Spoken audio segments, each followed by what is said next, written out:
Eh ben, yo les corbacs.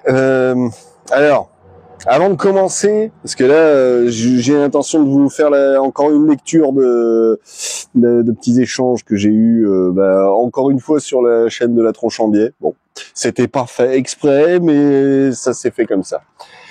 Mais avant de commencer à parler de ça, en fait, il y a d'autres sujets connexes que je vais peut-être aborder. Je sais pas si je vais le faire dans la même vidéo ou si j'essaierai de reparler une prochaine fois. L'échange que je vais lire, il est assez court, donc peut-être que je vais embrayer direct dessus. Je sais pas, je vais voir.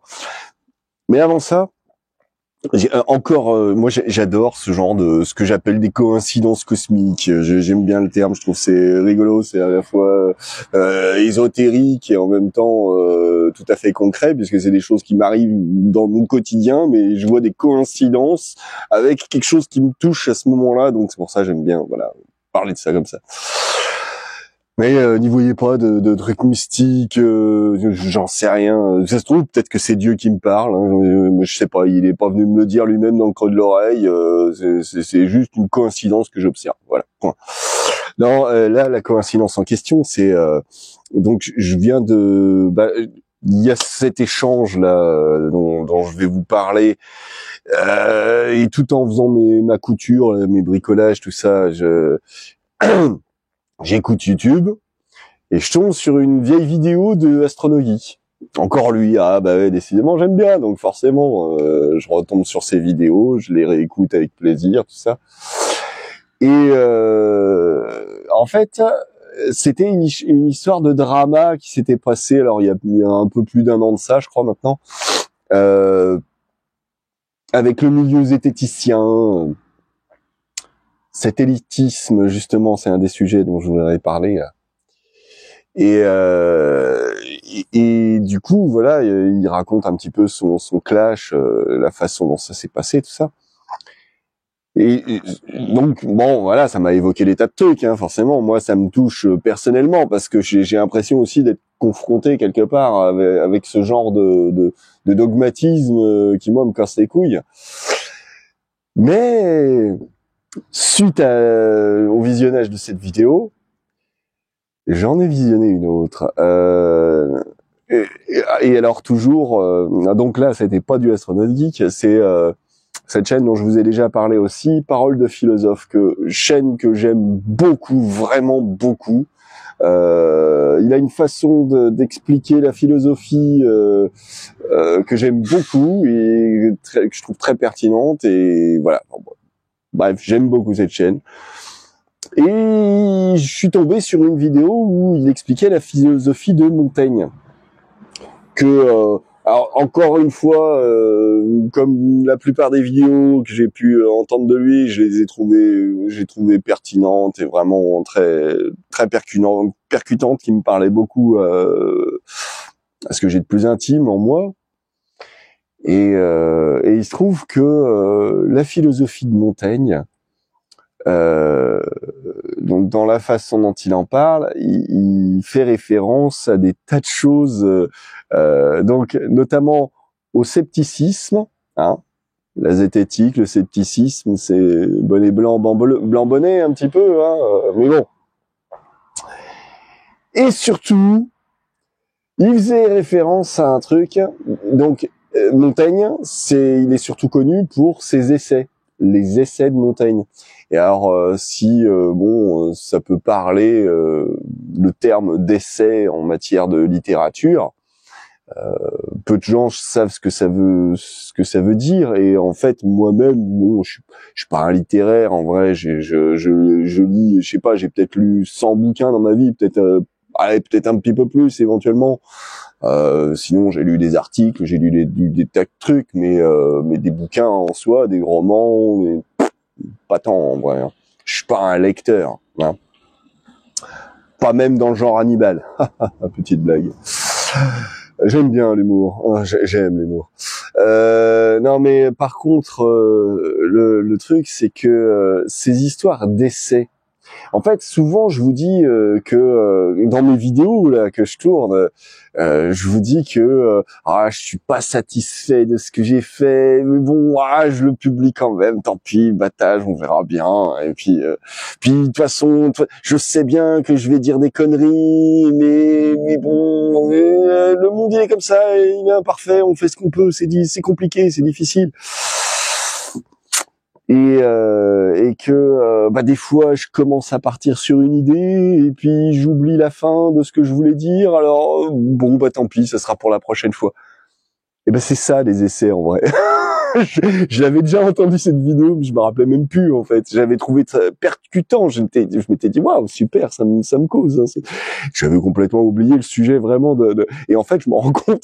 Voilà, c'est comme souvent avec quand je vous parle du fait que j'aime beaucoup Socrate ou Diogène et que parce que quand j'entends quelqu'un qui parle, qui nous explique la philosophie de ce mec et la façon dont il voyait l'existence, dont il en parlait, donc je me dis ouais non mais en vrai je suis vachement comme ça, je m'y retrouve quoi, j'ai l'impression de me voir là-dedans hein.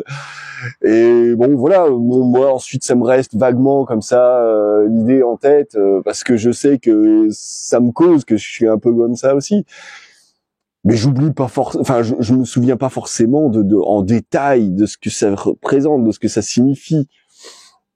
Et là, encore une fois, Montaigne, c'était exactement le même effet, c'est que je me souvenais absolument plus de la philosophie de Montaigne, mais en réécoutant cette vidéo qui parle de la philosophie de Montaigne, je me suis dit, oh putain, mais c'est exactement ça, quoi.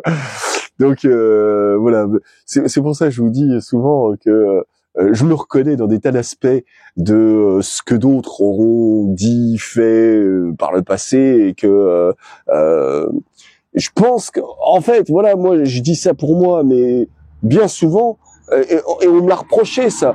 Moi, je pars du principe que ce que je ressens moi par rapport à ces sujets-là, certainement que d'autres doivent fonctionner exactement de la même façon, qu'on fait plus ou moins les mêmes erreurs, qu'on a plus ou moins les mêmes biais de raisonnement, ou même les conclusions. C'est ensuite suivant chacun la façon dont on va être capable de se mentir à soi-même, ou au contraire d'essayer de faire abstraction de ces mensonges qu'on aimerait bien, le petit storytelling dont je vous parle souvent là, que on voudrait faire croire aux autres. Mais moi je suis comme ça, moi. Vous voyez. Donc voilà, là, ça m'a fait marrer, voilà, parce que vraiment, encore une fois, ces histoires de coïncidence cosmique, de hasard cosmique, comme je dis des fois. Voilà, ça tout à fait dans l'air dans l'air du temps d'aujourd'hui, de ma vie d'aujourd'hui, de ce courrier, de cet échange que je voulais vous citer, des sujets que ça m'a inspiré, que je voudrais, j'ai noté 2-3 titres que je voudrais bien essayer de développer là, comme je vous disais, si j'ai le temps, si l'inspiration est là. Mais voilà, donc je vais déjà commencer par vous faire la lecture de cet échange qui moi me semble très parlant. Malheureusement, ça se veut un peu dénonciateur. C'est pas l'idée parce que je suis pas justement, je suis plutôt dans une volonté de tolérance. Je dis pas que je le suis toujours, mais j'ai une volonté d'être vous voyez, ça m'arrive moi de rentrer dans le lard des gens. Tiens, vous voyez le monsieur là qui vient de passer, une fois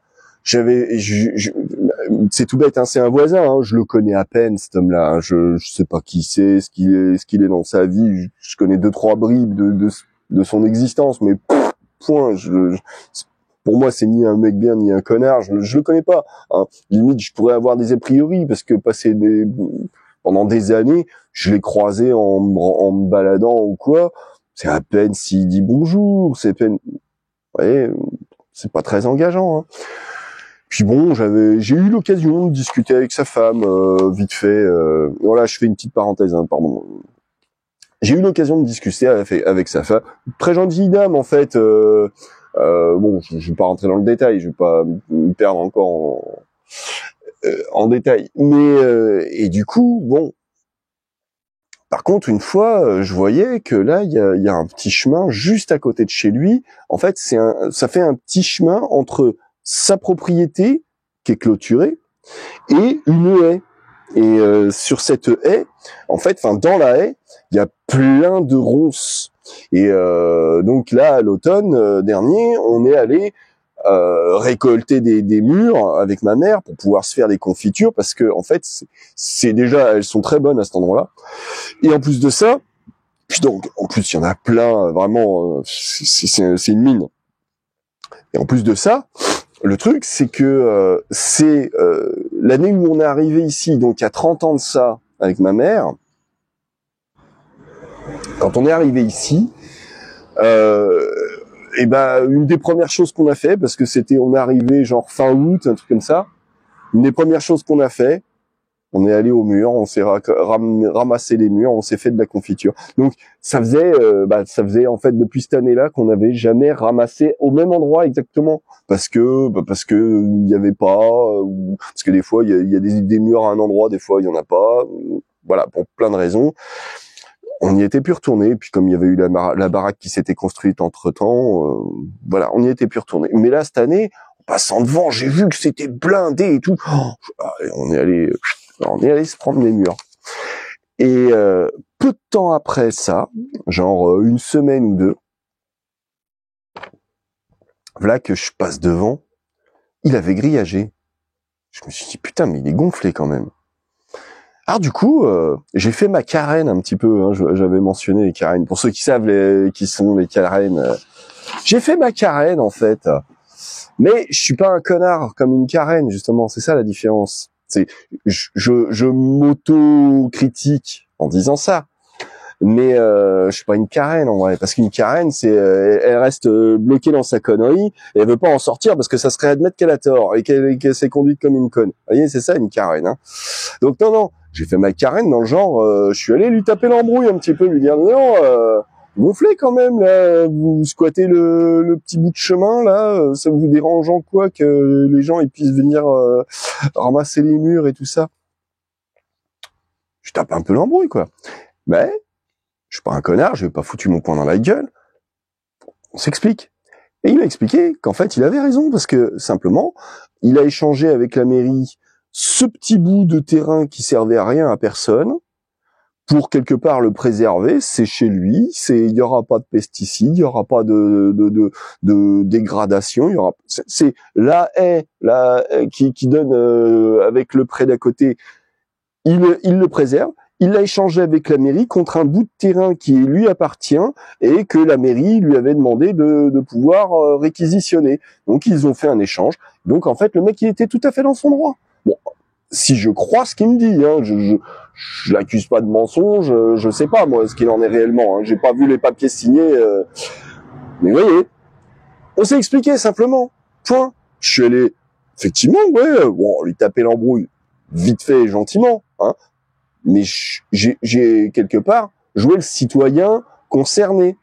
Je me suis renseigné sur ce qui s'est passé parce que je trouvais que ça serait pas normal qu'ils squattent comme ça sans demander la permission, voilà. Donc j'ai fait un petit peu ma carène. Sauf que je suis pas une carène comme je l'explique et du coup il y a moyen d'échanger. Pourquoi je parlais de ça je parlais de montagne tout à l'heure. Pour dire qu'il y a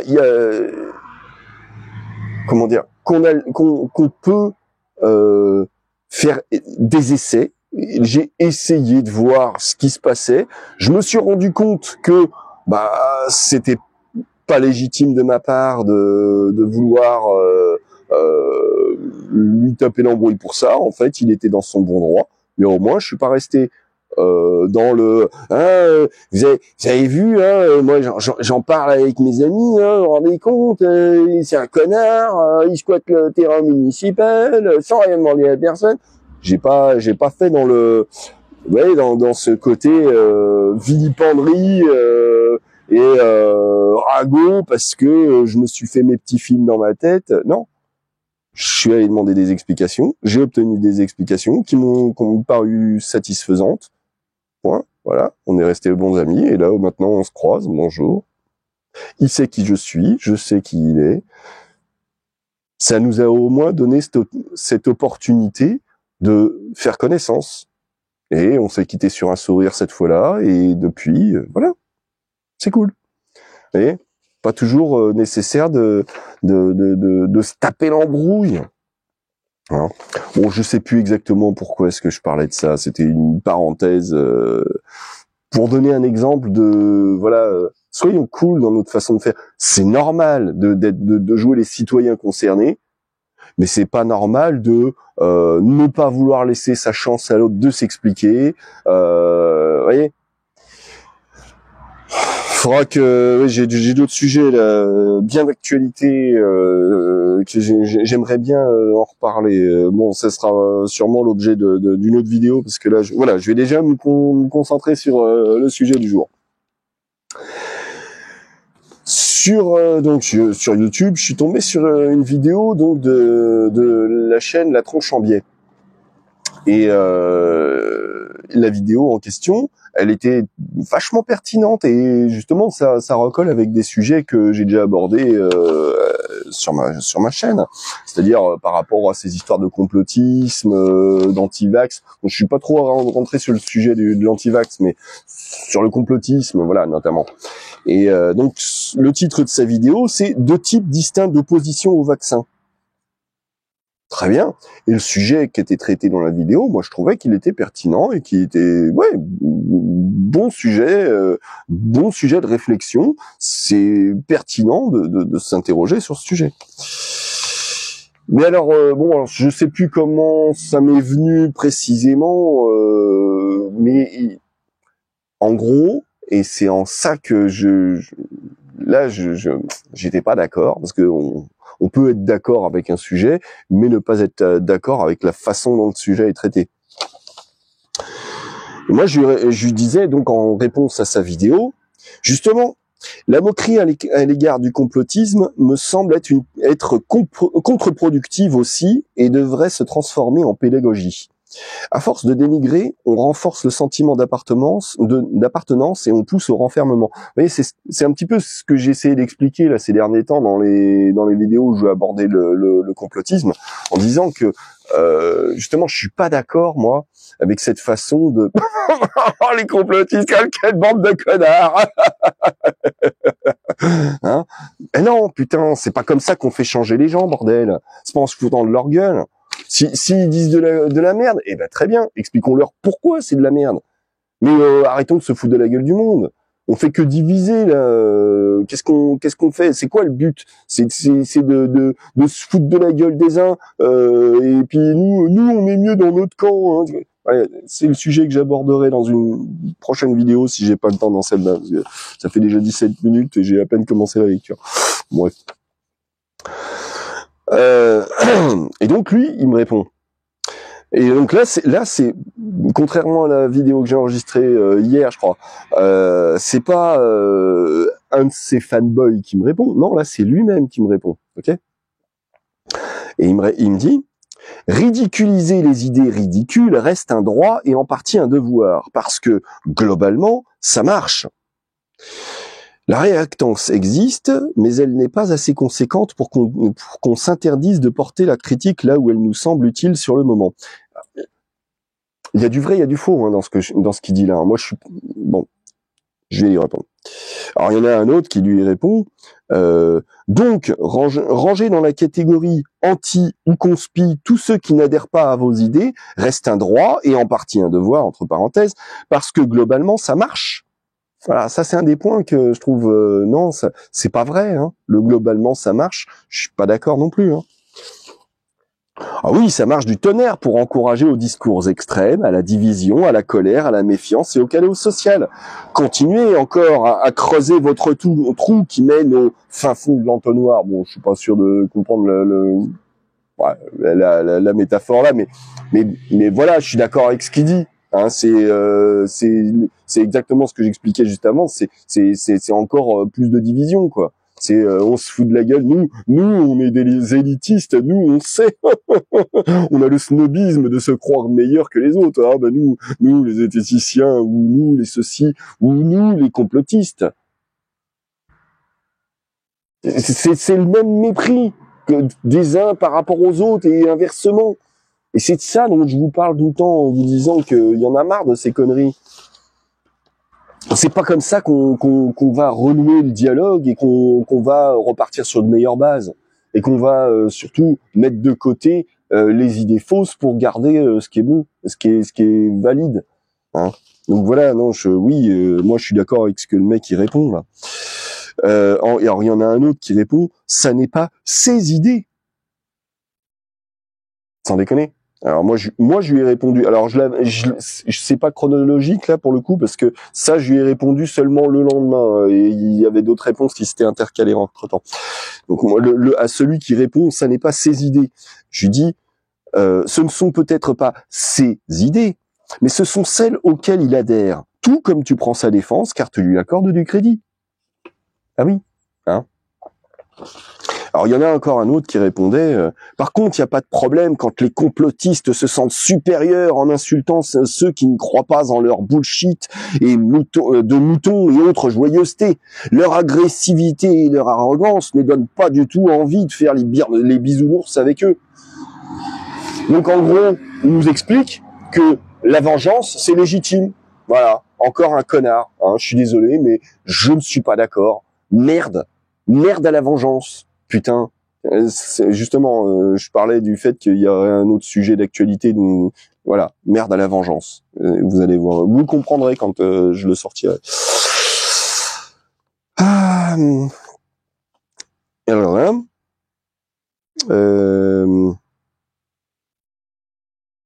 ah oui, alors donc alors du coup j'intercale la réponse parce que justement pour répondre à ce mec là alors certes, mais doit-on torturer les tortionnaires pour leur montrer toute l'ampleur de notre humanité?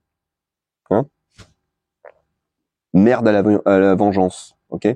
Voilà, toujours la même idée. Hein.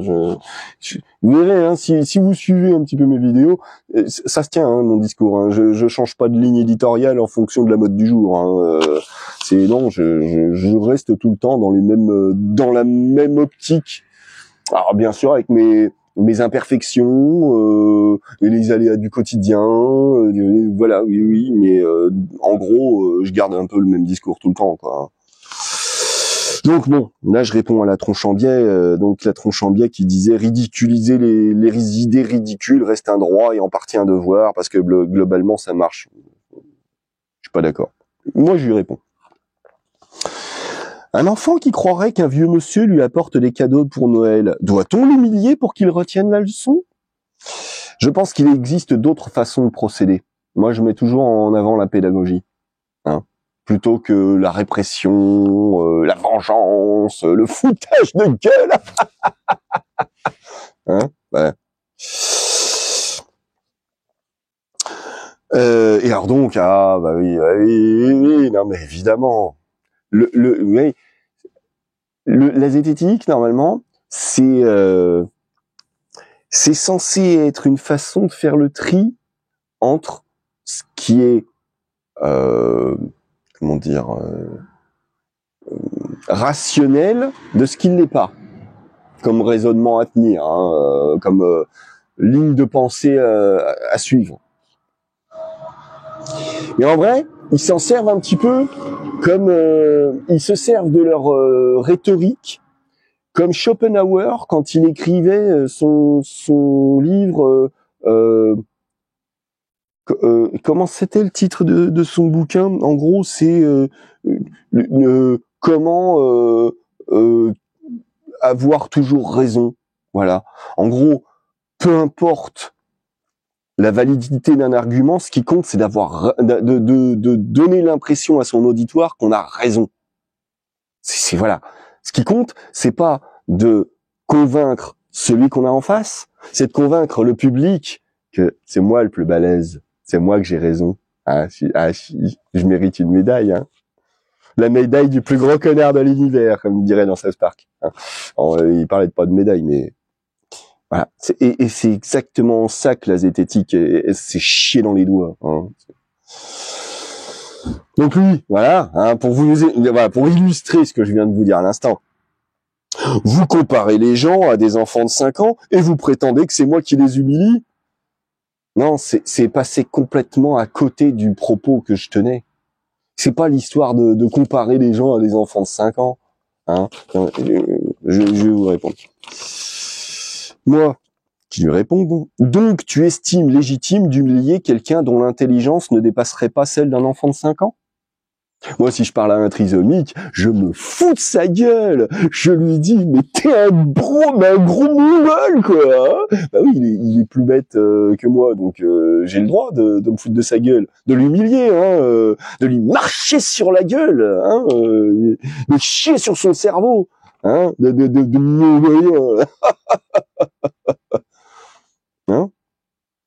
Parce que comparer un adulte à un enfant de 5 ans, c'est humilier l'adulte, hein. Mais du coup, ça veut dire que le problème, c'est pas d'humilier quelqu'un, non, le problème, c'est le fait d'humilier un adulte. Hein, un enfant de 5 ans, allez, tu peux l'humilier, c'est pas grave. Hein, un trisomique, vas-y, lâche-toi, fais-toi plaisir. Hein, donc, voilà. Alors là, je vais finir ma réponse. Vous allez voir, j'explique tout ça. Souviens-toi de la phrase de Descartes. L'intelligence est la chose la mieux répartie au monde, car quoi qu'il en fût pourvu, chacun s'estime en posséder suffisamment, puisque c'est avec cela qu'il juge. Bon alors, je suis pas allé rechercher la phrase exacte, je l'ai faite de tête. Voilà. Mais vous me pardonnerez l'approximation peut-être. J'imagine que tu t'estimes intelligent, et donc en droit d'humilier qui l'est moins. Mais l'humiliation est une forme de violence. Donc, tu justifies l'usage de la violence. Moi aussi, ça me manque, cette douce période où je cassais la gueule des intellos à l'école. Ah, quelle époque bénie. Trigger warning, hein, je mets... Ce qui suit est fictionnel pour illustrer l'absurde, par l'absurde, un propos inacceptable. Mes potes skinhead et moi, on organise une ratonnade et on va casser la gueule du PD ce week-end. On va casser les gueules de PD ce week-end. Ça te dit de venir, hein? C'est histoire de dire, voyez, si la violence, on la justifie dans un cas, pourquoi pas la justifier tout le temps? C'est la loi du plus fort, hein? Ben voilà, tant qu'on y est, hein? Quand le doigt montre la lune, l'idiot regarde le doigt.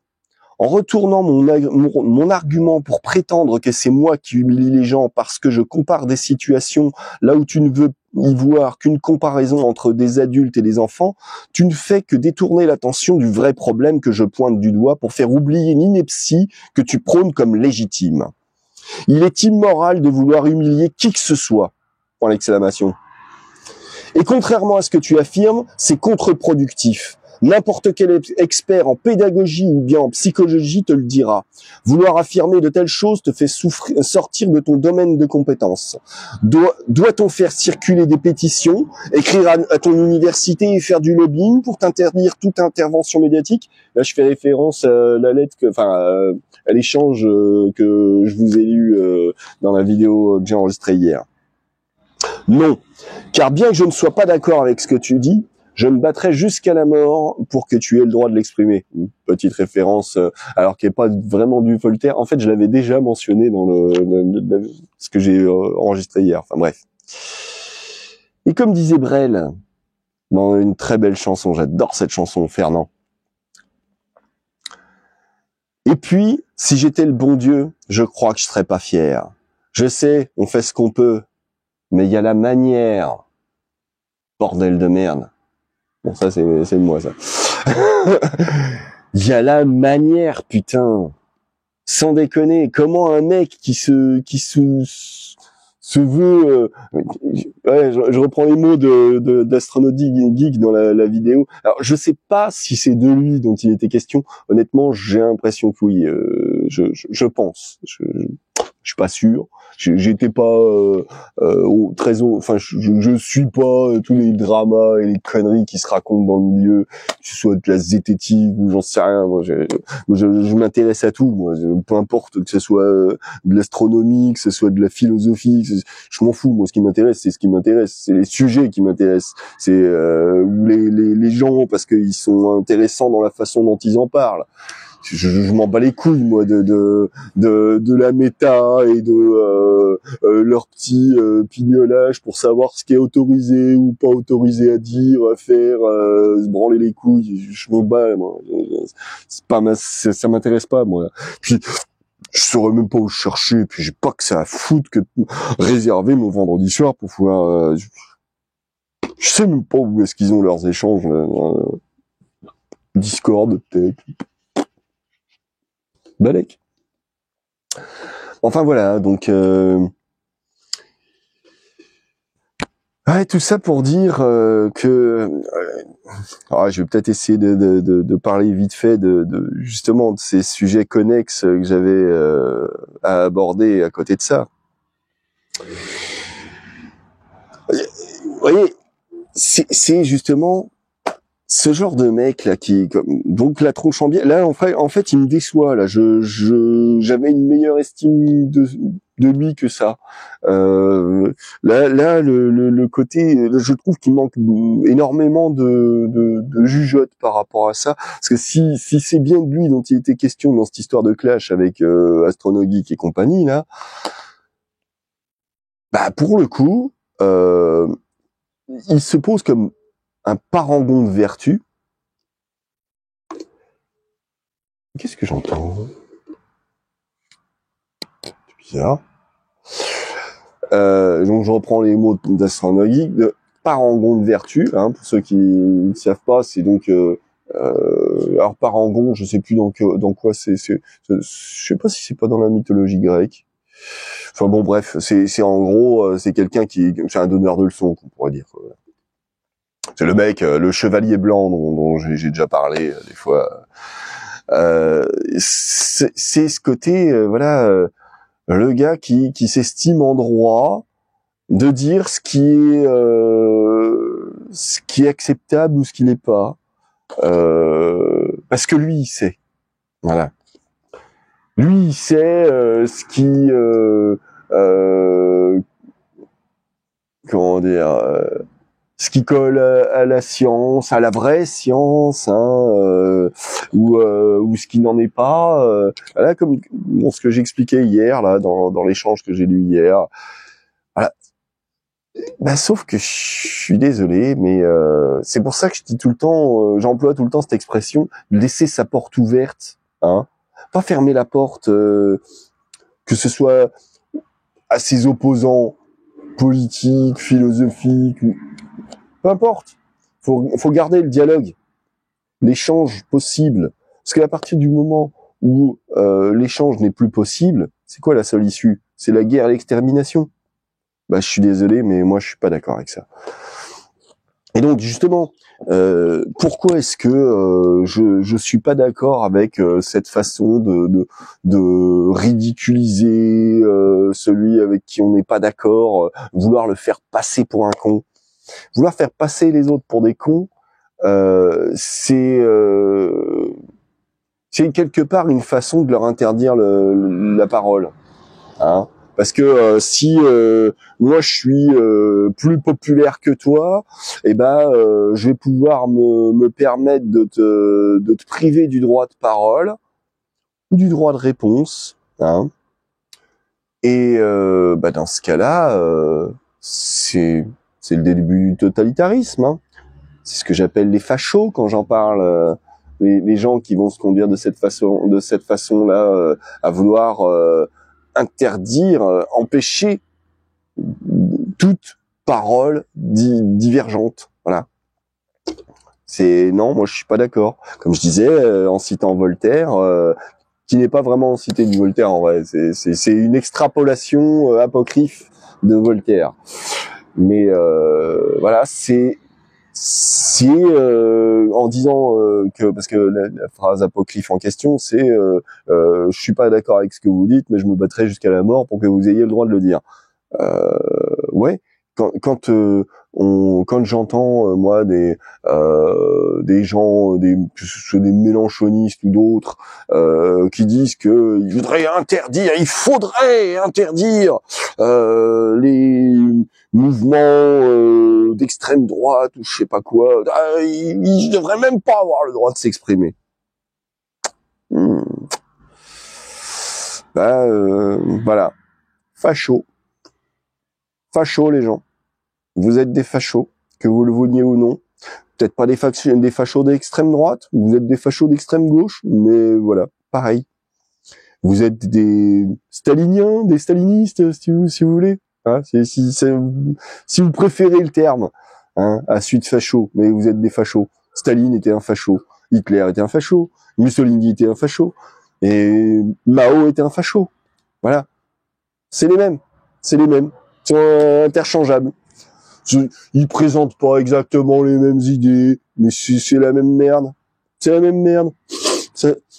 Ça pue pareil, hein. Vous voyez, quand ça a l'aspect de la merde, que ça sent la merde, j'ai pas besoin d'y goûter pour savoir que c'en est, hein. C'est de la merde, hein. Voilà. Ça, c'est de moi, ça, hein. Copyright, hein, les gars. Non, mais voilà. Bon, bref, je vais peut-être m'arrêter là aussi, alors, parce que bon, le sujet supplémentaire dont je voulais parler, c'était le snobisme et l'élitisme, communautarisme et conformisme social.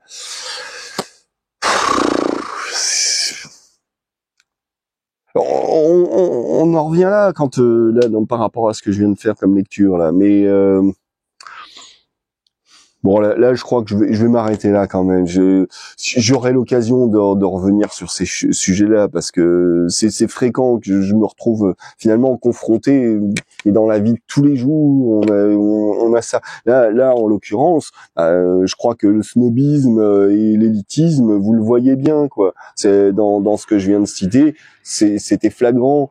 C'est nous, on sait, on a la science infuse, hein, c'est Dieu qui nous l'a dit dans l'oreille, on le sait. Hein, voilà. Et non, bande de connards, non. Je suis désolé, mais si t'écoutes pas les arguments de celui d'en face, comment tu veux être sûr que ce qu'il dit c'est pas mieux que ce que tu dis toi? Voilà. C'est la base, hein, déjà. Donc effectivement, au-dessus du fronton de l'Assemblée nationale, c'est peut-être ça qui devrait y avoir décrit. Je ne suis pas d'accord avec ce que vous dites, mais je me battrai jusqu'à la mort pour que vous ayez le droit de le dire. Voilà. Hein. Enfin bon. Ah oui, non, mais cette histoire de snobisme, d'élitisme et tout ça, c'était aussi en rapport avec un commentaire de ce matin, mais je sais plus exactement le contenu exact. Ah, faudrait que je relise ça d'abord. Non, mais là, c'est bon. Je crois que j'ai déjà assez parlé comme ça pour aujourd'hui. Je crois que je vais m'arrêter là et je me garde ça pour sous le coude pour une prochaine fois. Eh ben, allez, les corbecs, je vous dis à bientôt. Et puis, soyez peace and love. Tapez l'embrouille à vos voisins s'il y a besoin, mais restez zen quand même. Essayez d'écouter ce qu'ils ont à dire. Voyez, ah putain, oh ça recolle. À croire que c'était monté, que c'était fait exprès. Hein. Ou alors c'est peut-être que je suis tellement droit dans mes bottes et garder une ligne directrice dans ma philosophie de vie que finalement c'est cohérent tout ça. Hein. Et c'était même pas fait exprès. Hein. J'ai pas le script que j'ai écrit. Non, c'est tout improvisé tout ça. Voyez. Et ça se recolle. Ah putain. Comme quoi, hein. C'est bien foutu la vie des fois. Croire qu'il y a les coïncidences cosmiques comme ça. Allez,